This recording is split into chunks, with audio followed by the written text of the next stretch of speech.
Eddie Ennis. I go to Marengo UMC, and my pastor read a letter that said something bad about Trump and being political stuff and bring political stuff to the church. Should I find a new church? Well, maybe I can get around to answering that. I may be talking about the same thing as you, but if you look at my screen here, this is a statement put out by the United Methodist bishops that I didn't see. It was published mid-December.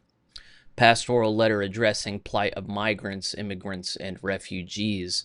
And it does take a side and claim a side and claim a when you have the bishop speaking with one voice and saying what we're about to read, then it definitely signals that if you are not with the Democratic Party, then you really shouldn't be a United Methodist. So let's look at what they said.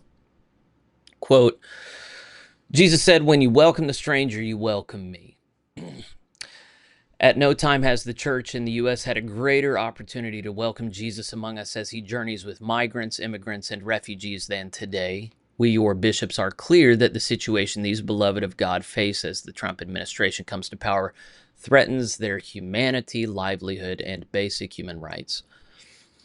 For decades, a broken immigration system in the U.S. has kept migrants, immigrants, and refugees in this country living in the shadows of society in a state of perpetual fear. They have come to the U.S. under forced circumstances, fleeing extreme poverty, hunger, political and religious persecution, war, cartel and gang violence, and severe impact of climate change.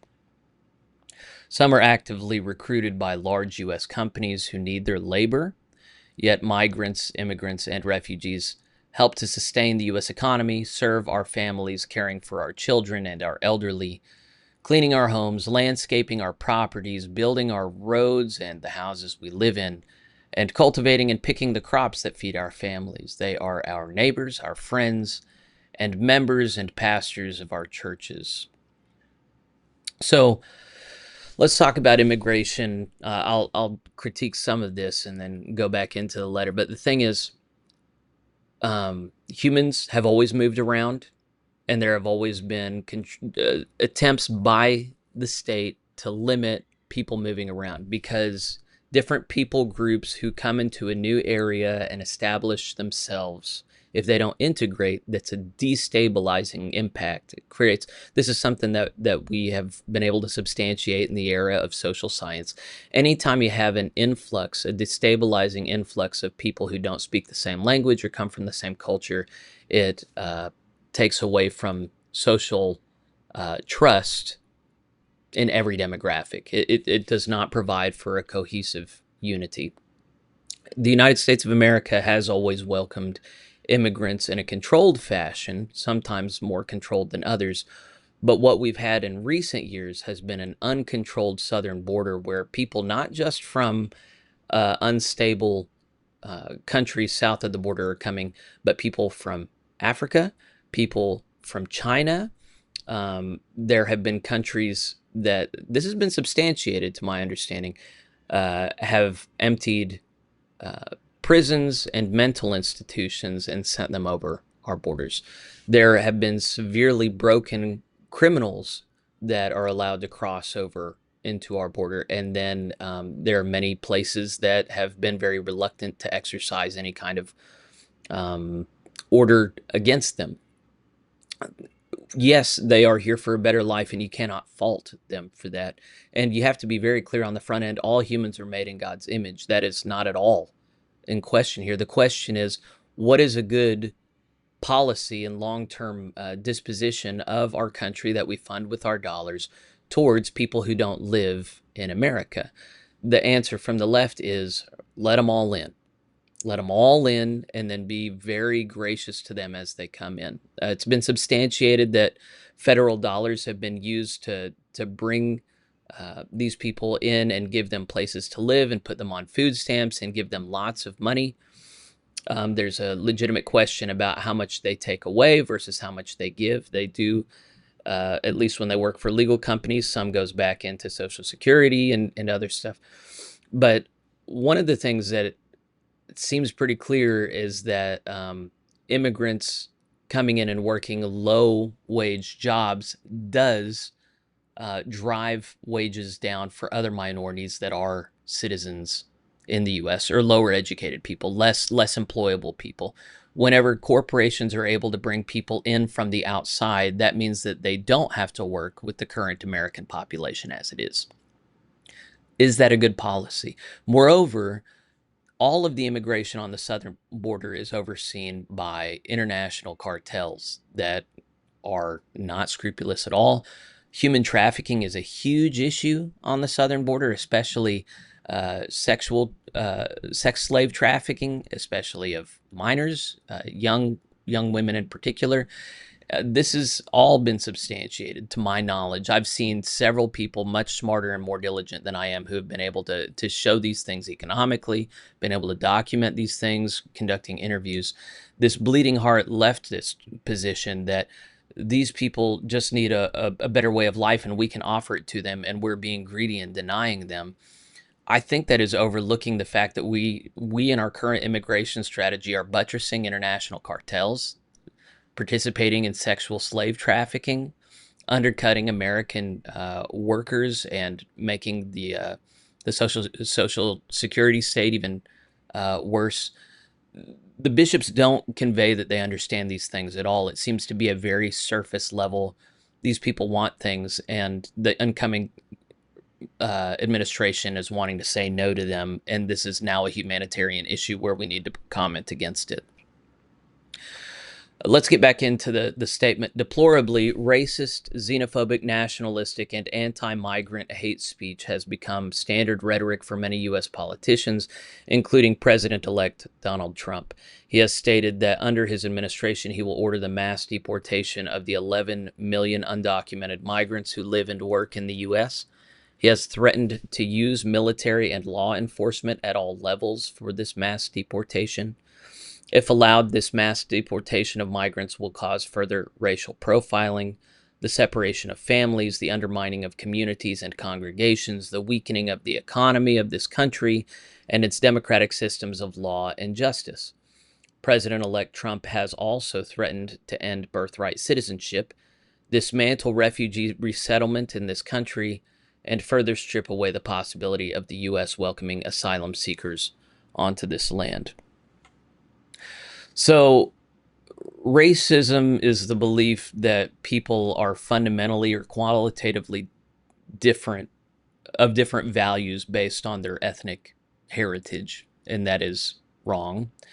Xenophobia, here I'll go back to, xenophobic just means a fear, that's not the right thing, a fear of what is different. And so is that necessarily wrong? No, different carries risks, threats. So xenophobia is not necessarily always a bad thing. Nationalism, is nationalism a bad thing? Is it wrong to have pride in your nation? Is it wrong to want to protect your nation before others? You know, I look at scriptures like, you know, a believer who doesn't take care of his own family is worse than an unbeliever. You know, so it seems to me that we're called to take care of problems at home first before being worried about everybody in the world. Anti-migrant hate speech. That's a very broad category. If Donald Trump has said anything that's flatly against all migrants, I haven't heard it. I know that he's spoken very flatly about the number of migrants that are coming across the border that are a threat to national security, that are a drain on our government apparatus, and that are taking opportunities away from native-born citizens. Is it wrong to consider ending birthright citizenship? I think all things have to be on the table all the time, and if it turns out that we have a policy that's not good for the people, then we need to be able to revisit it, especially whenever, I think they call them anchor babies. There are people that come across the border and then just have a baby here so that they can get citizenship that way. I think a lot of things get simpler whenever you just exercise the golden rule. How would I want to be treated in someone else's shoes? So if I broke the law and entered another country illegally, am I then entitled to citizenship in that country and work in that country? I don't think so. I would like to think that if I broke the law and entered someone else's country illegally and was working illegally and living illegally in that place, It's not to say I'm not made in God's image or I'm a bad person. It's just they are not entitled, they are not obligated to receive me. I think that makes no sense. So here's the thing. U.S. Foreign policy through, what is it, UNESCO? No. Oh, heck. What's the interventionist arm of the CIA? We have for a long time destabilized other countries so that we can remain hegemonic. I think if we really are concerned for people living in bad situations around the world, then we need to have a serious conversation about how we participate in the world, and we need to stop destabilizing other countries and interfering in elections and manipulating markets. These are all things that we do. We have to stop taking the workforce, and whether we're talking about highly qualified workforce with HB1 visas, or we're talking about just unskilled labor, we have to stop taking those from other countries. Those are the resources that other countries have to get back on their feet. And if anything, we should be attacking these cartels. I think it's to our shame in America that we allow these cartels to operate south of the border, to have any influence over our border whatsoever. That's the egg on our face that is untenable. I spent some time thinking about this and going, is this something that bishops should put out a statement about? Because I want our global Methodist bishops, I want them to be able to speak on issues of conscience and represent us. And I really wish that our bishops would call on the United States government to no longer allow cartels to have influence over our southern border. I think that would be great, but you don't see that from the United Methodist bishops. You don't see them talking about these unscrupulous and inhumane gangs that are running this whole operation. Rather, they're just saying, hey, let the operation continue unabated, which seems to me to be a participation in evil. We are living in a dark time that more than ever calls us to be the light of Christ. People of faith who take our baptismal vow to, quote, resist evil in all its forms, end quote, with utmost seriousness.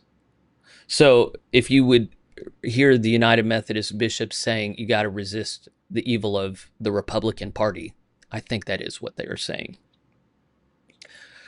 As United Methodists, we have firmly declared through our social principles that we're called to actively welcome the migrant, immigrant, and refugee among us, affirming the dignity, worth, and rights of migrants, immigrants, and refugees, recognizing that displaced people are particularly vulnerable, as their in-between status often provides them with few protections and benefits, leaving them open to exploitation, violence, and abuse, urging one another to welcome migrants, refugees, and immigrants into our congregations, providing concrete support to them, including help with navigating restrictive and often lengthy immigration policies and assistance with securing food, housing, education, employment, and other kinds of support. It needs to be said, America is like the most accommodating place in the world for immigrants, always has been.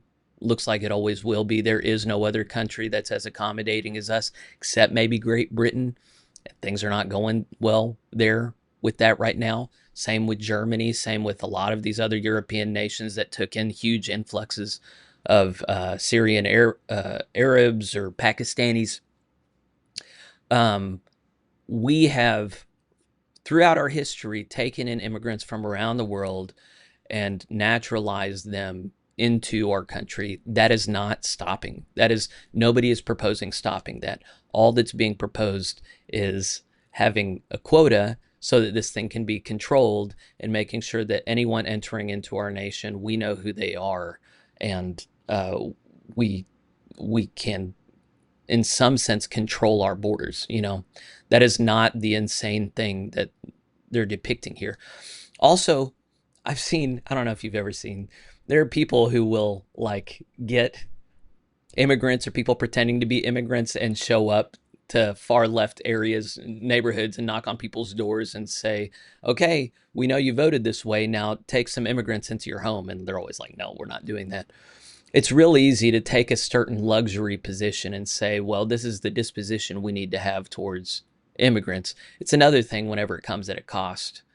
And these things do come at a cost. I mean, you saw how nuts people went whenever immigrants showed up at Martha's Vineyard. That lasted like 2 days, and they were like, get them the heck out of here.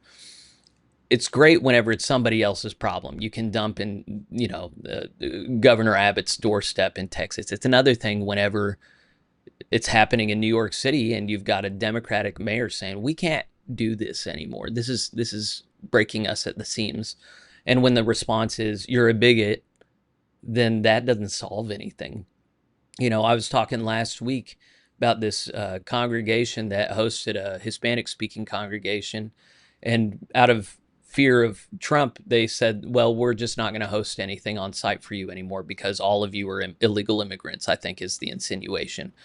I think that far left, very white, privileged, educated people are using this sort of stereotype as a cudgel against Republicans that are really talking about stuff that once upon a time, until like 15 years ago, 20 years ago, Democrats said the exact same stuff. We've got some amnesia here about all this. Opposing all laws and policies that attempt to criminalize, dehumanize, or punish displaced individuals and families based on their status as migrants, immigrants, or refugees. They're saying that as an article of faith, you have to oppose any legislation that makes it illegal for people to move around across borders. That is an insane position. Now, let's be clear, the role of Christians is to love and care for whoever's around, regardless of their legal status. When someone comes to the church's response should never be, are you here legally or not? And if you're not, we're not going to help you. That's not appropriate. But are we going to tell the state that it's not appropriate for them to try and exercise good order for the citizenry? We're told explicitly in Scripture that we need to let the state be the state. Here's the thing.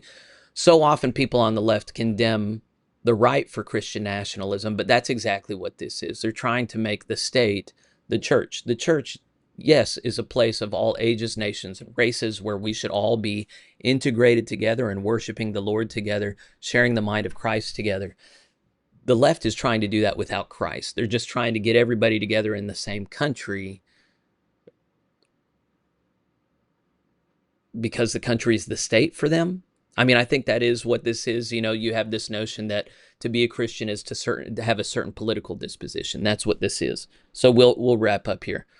Decry attempts to detain displaced people and hold them in inhumane and unsanitary conditions, challenging policies that call for separation of families, especially parents and minor children.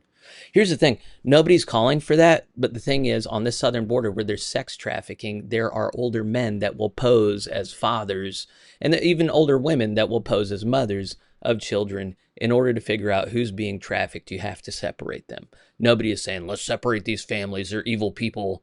We want to hurt them. It's all, we've got this humanitarian condition here. How on earth can we protect these children?